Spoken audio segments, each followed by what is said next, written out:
You're watching Silver News Daily. Subscribe for more. The way the world's evolving, geopolitically, trade-wise, economically, we're in for some turbulent times ahead. More and more countries are trying to be less dependent on the dollar. Yeah, and I mean, the JGB market is the second biggest government bond market in the world. And the Japanese investors, they hold over $1 trillion of foreign reserves as well in other countries. So yeah, it's hugely important to keep an eye on the Japanese markets. Fiat currencies are imploding, and the world is on the edge of a panic no central bank can stop. As confidence in the dollar craters and the yen-carry trade goes up in smoke, something far bigger is brewing: silver. And not just any price move. We're talking $500 silver. Right now, China's insurance titans are quietly stacking gold like it's wartime. They know what's coming. The dollar's dominance is dying, and when that final domino falls, silver will be the spark that ignites the inferno. While headlines scream about inflation and economic recovery, the real story is buried beneath the surface. Precious metals are surging, and silver just posted its biggest daily gain since October. But that's just the warm-up. Momentum is building, resistance is breaking, and if you think $35 is high, buckle up, because the next stop could be historic. As institutions lose faith in fiat and investors scramble for anything real, silver's perfect storm is already here. The question isn't if silver is going to explode.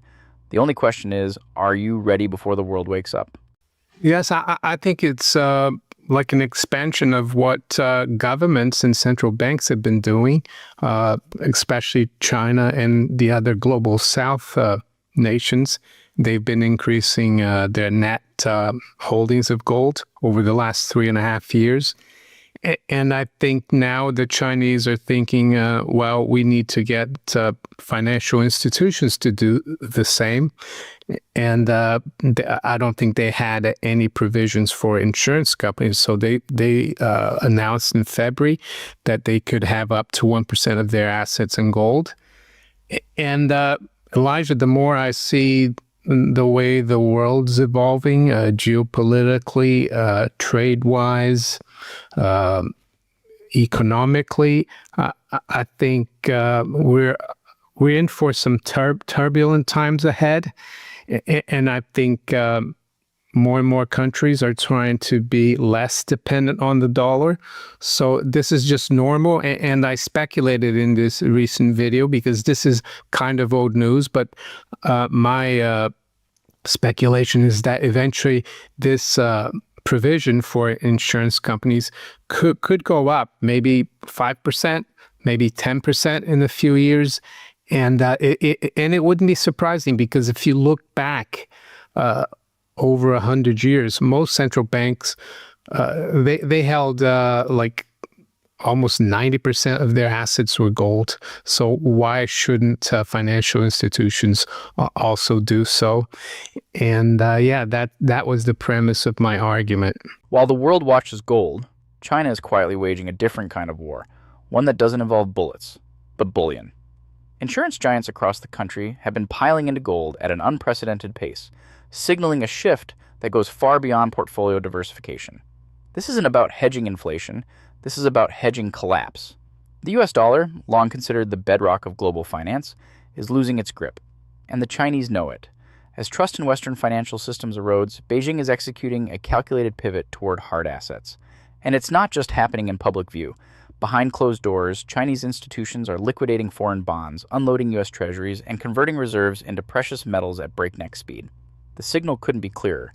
They're preparing for a new monetary order, one where gold and silver once again anchor the global economy.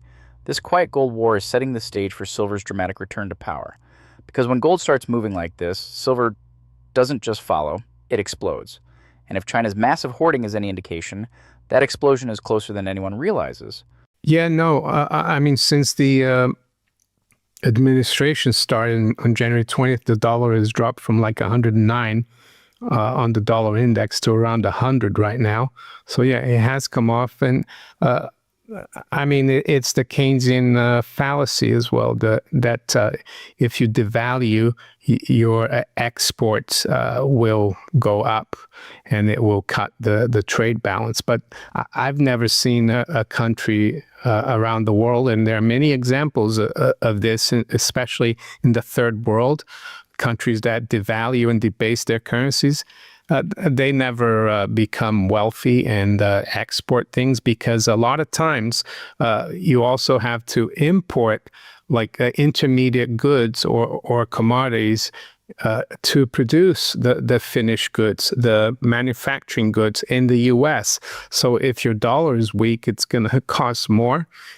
And an example of a country that has not really had a policy of devaluation is like Switzerland, even though they've tried their best to keep the Swiss franc as weak as possible with no success, because it's still a strong currency. And they don't have such a bad history of devaluation, and it's a wealthy country. So and that's the way I see it. And I think it is the policy of the Trump administration, a weaker dollar. And I think it will be particularly pronounced versus gold. But that doesn't mean to say, Elijah, that other countries are also not going to devalue versus gold. So it's going to be a race to the bottom. And that's why it's not just the dollar that's going down the drain. It's all of the fiat currencies. Now, while China hoards gold in the shadows, another financial fault line is cracking wide open: the yen carry trade. For decades, global investors exploited Japan's near-zero interest rates, borrowing in yen to fund riskier bets elsewhere. It was a system built on stability, but that stability is now gone. As inflation grips even Japan and interest rates begin to rise, the very foundation of the carry trade is disintegrating. The unwinding has already begun, and the consequences are seismic.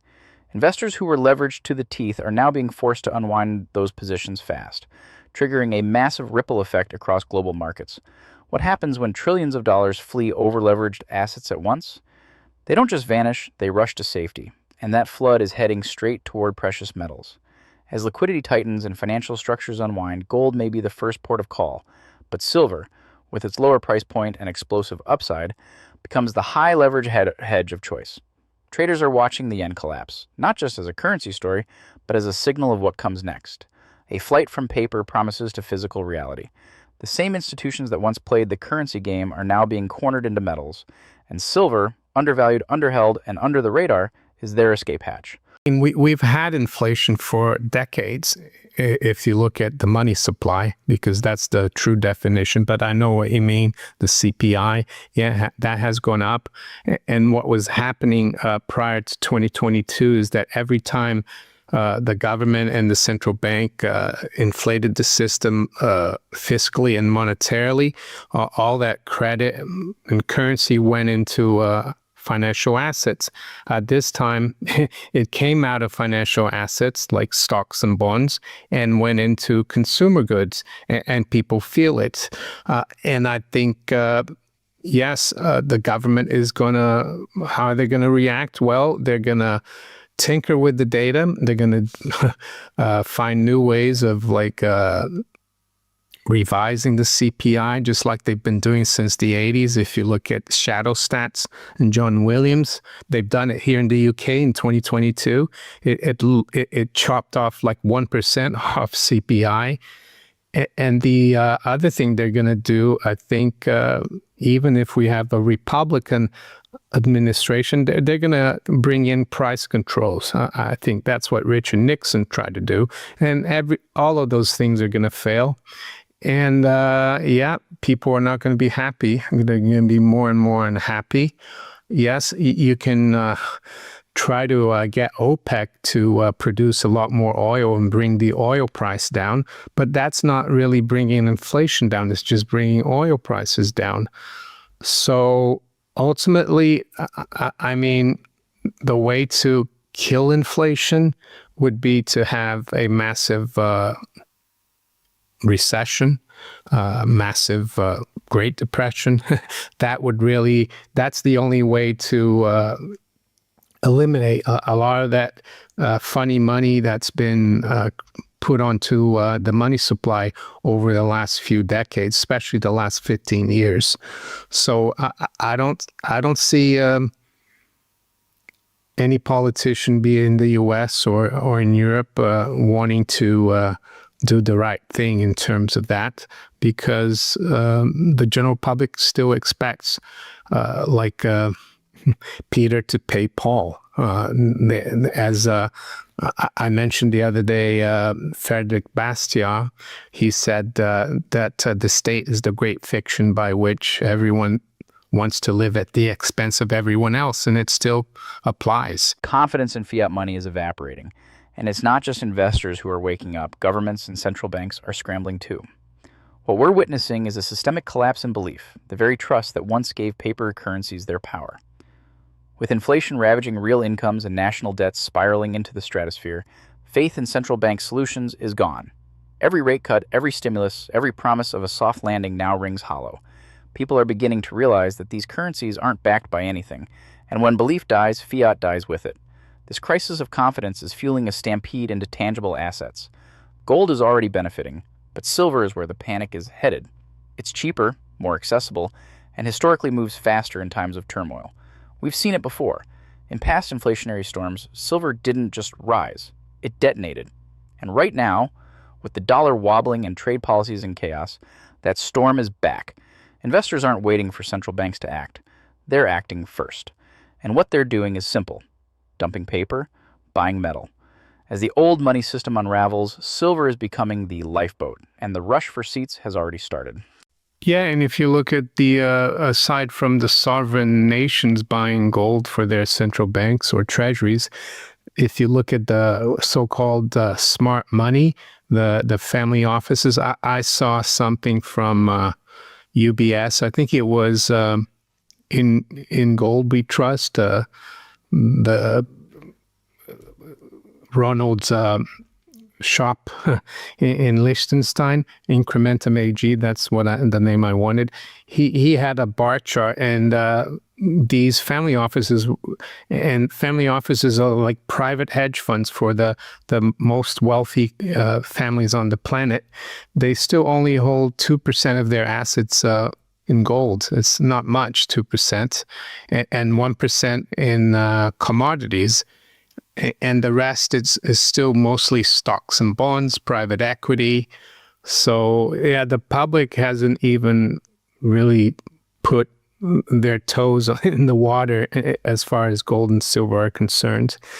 In China, though, they're also pushing. They've been pushing for the last few years for the public to buy gold. They have special gold accounts. You can open a gold account at a normal bank. I mean, we can't do that here in the UK. Banks haven't dealt with gold for decades here. So yes. We're still not even in the mania phase at all for gold. Just before we get going, we just launched the official Silver News Daily Telegram. To kick things off, we're running a 10-ounce silver giveaway. Yes, real physical silver, not a voucher, not digital credits, actual bullion. This Telegram will be our new home for real-time silver discussions, market insights, collection picks, and everything precious metals. It's where the community truly comes alive. Here's how to enter the 10-ounce silver giveaway. Be subscribed to Silver News Daily on YouTube. Turn on the notification bell. Comment 10-ounce giveaway on 3 separate videos. Be an active member of the Telegram group and say hi. Once we hit 500 active Telegram members, we'll pick one lucky winner to receive 10 ounces of silver shipped directly to you. So get in early, stay active. The charts are screaming what the headlines won't say. Silver is primed for liftoff. Just days ago, silver posted its biggest one-day gain since October, catapulting past key resistance at 34.55 and brushing up against multi-year highs. This wasn't a fluke. It wasn't noise. It was a breakout. And the technical signals are crystal clear. Momentum is shifting hard in favor of the bulls. The RSI isn't overbought, MACD is flashing green, and the price action is explosive. Traders are no longer just watching silver, they're chasing it. What's even more telling is the resilience. Even with a brief dip from profit-taking, silver found strong support near $3,400, refusing to collapse under pressure. That kind of price behavior doesn't come from hype. It comes from real demand. The next resistance lies just above at $35.36. And if that level cracks, we're staring down a path to $37.46 and beyond. Technical traders are setting stops just below key levels, gearing up for what could be the most violent breakout in over a decade. But here's what makes this setup so dangerous for the bears. Unlike past rallies driven by retail speculation, this one is being powered by macro fundamentals: collapsing fiat, supply shortages, and institutional demand. The technicals are just confirming what the macro has already declared. Silver is no longer asleep. It's waking up. And once it clears the last resistance, there's no telling how high it might go. Currencies, because they've been a derivative of the dollar. But as for the bond market, yeah, there was a 20-year bond auction, I think last week, and demand wasn't great. The dealers, the primary dealers who work with the Fed, they had to step in to buy a little extra. Even the Fed stepped in. But I think, yeah, demand's still there. I mean, yesterday I think they had a 7-year note auction, and then that went quite well.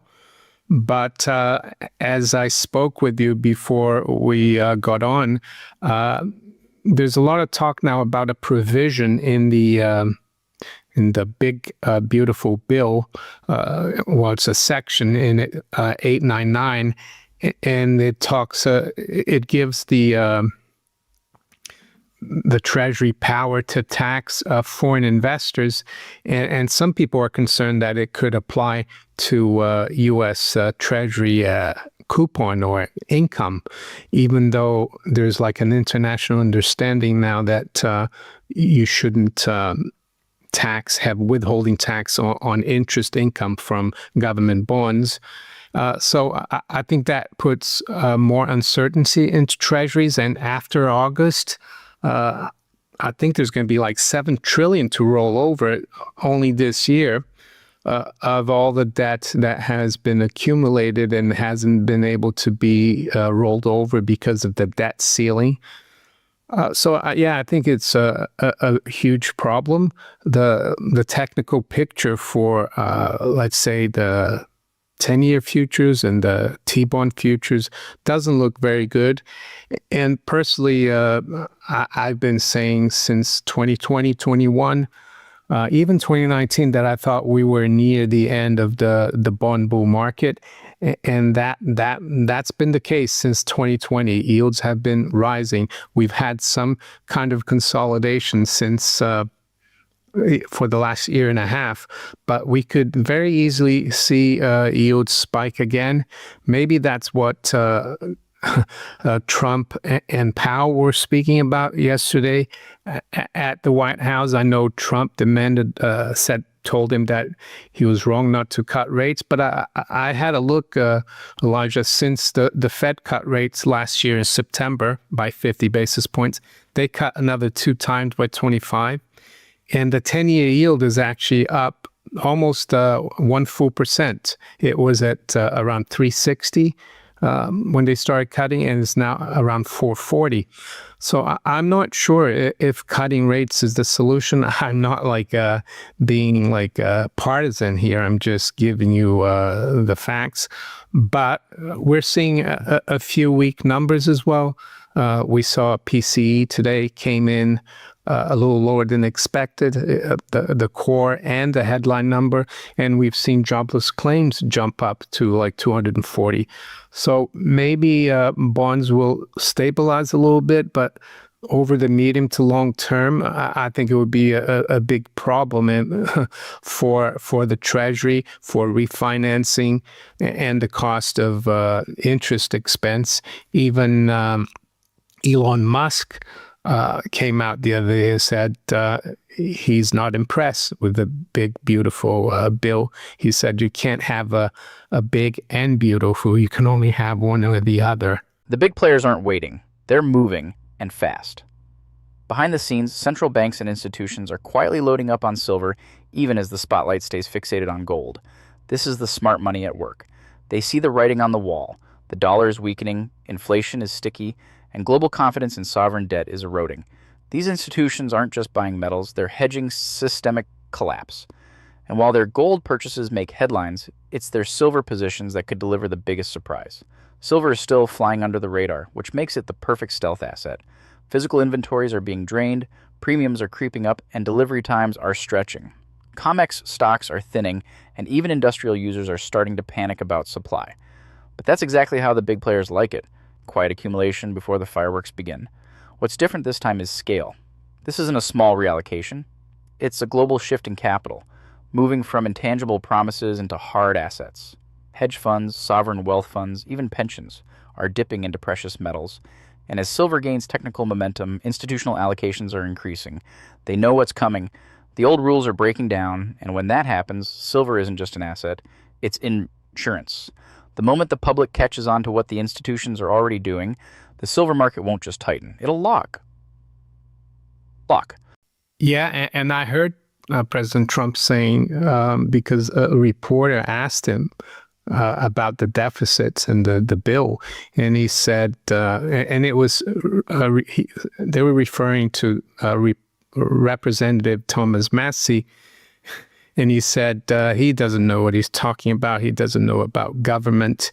And the thing is, we need to stimulate the economy to solve, to fix things, which to me sounded like a Keynesian strategy, not a strategy where you're trying to cut the size of government, cut taxes, which is a good thing. I don't disagree with that, but you need to cut government spending as well, and that's not being done. What begins as quiet accumulation always ends in panic buying, and we're now crossing that threshold. Retail investors, many of whom missed gold's early move, are flooding into silver with urgency. Physical dealers are reporting unprecedented demand, online inventories are thinning by the hour, and premiums are spiking well above spot. This isn't cautious buying. This is fear-driven action. People are sensing that something big is coming, and they don't want to be left holding fiat when it hits.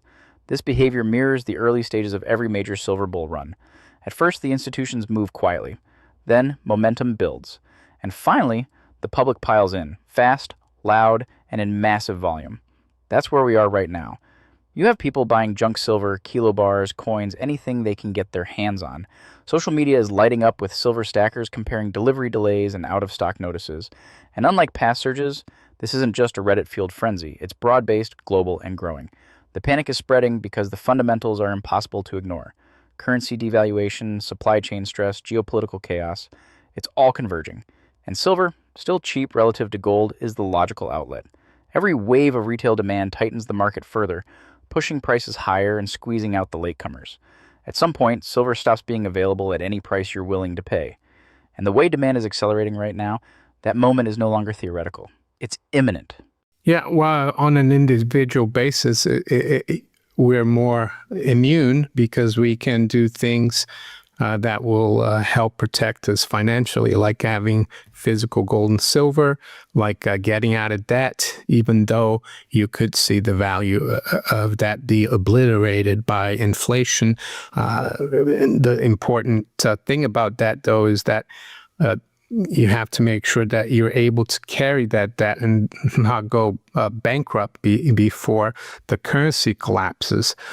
And so on a societal or national basis, it's much harder. And the only way that things are going to get better are either through a collapse of the system, like a hyperinflationary collapse, or a mega deflationary collapse, which I don't see, because when push comes to shove, the Fed will start printing and the government will start spending. We're seeing the government spend now, and things are supposed to be okay. So yeah, my money is on hyperinflation, and that's why I'm holding on to gold and silver, and I'm trying to live within my means. Also, it's not just about money, it's about being in good stand with your community and the people you live around. I think that's important too when money dies. So now combine surging demand with a supply chain hanging by a thread, and you've got a powder keg. For years, silver's supply side has been quietly deteriorating.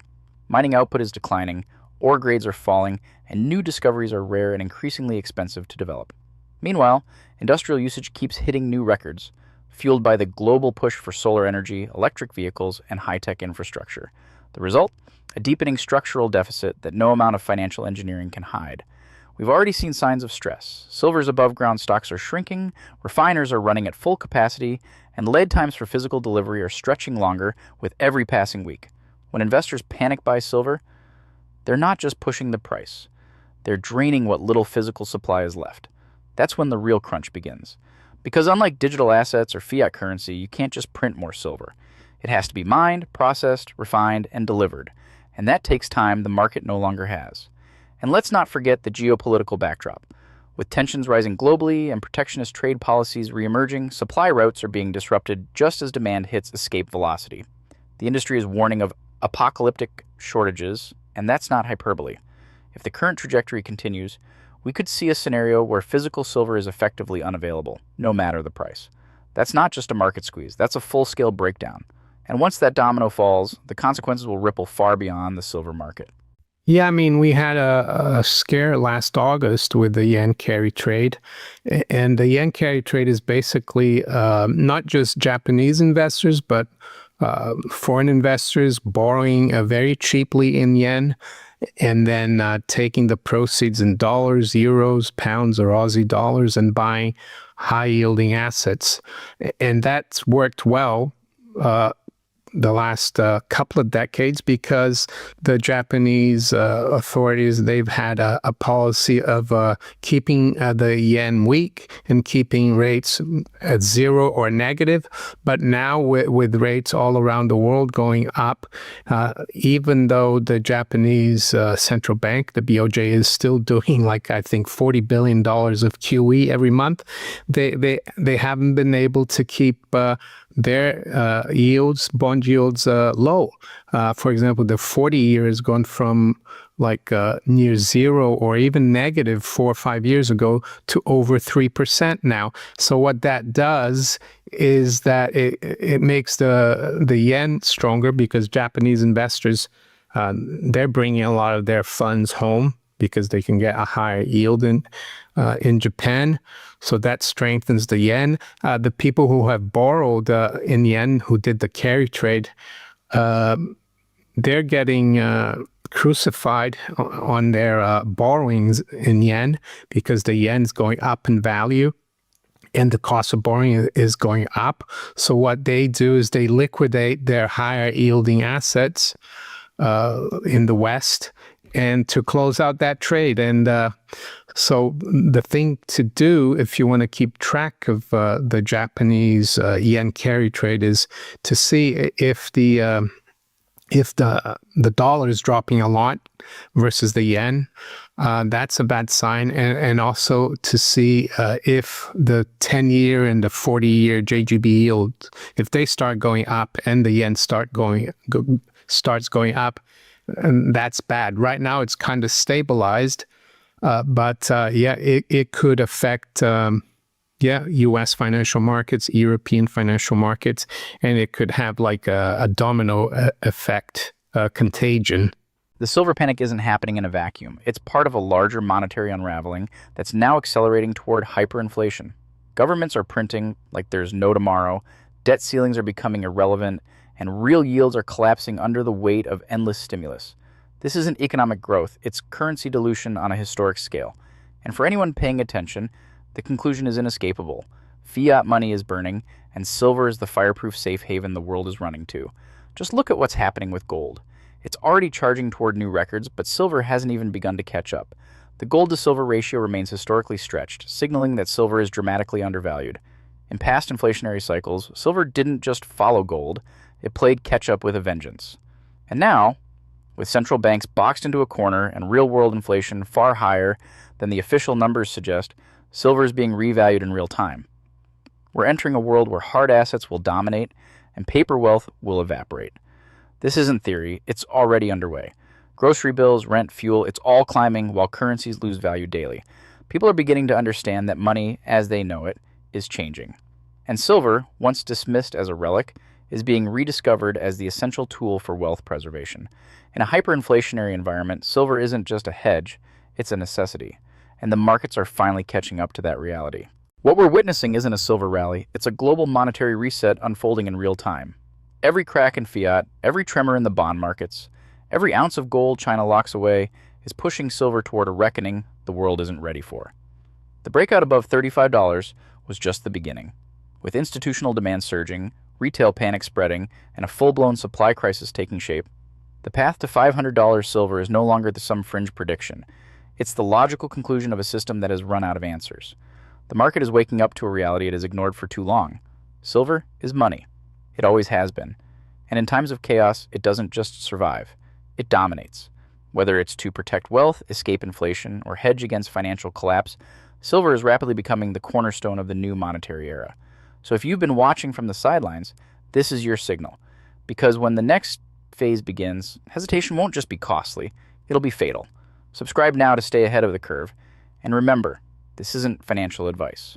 Always speak to a qualified professional before making any investment decisions.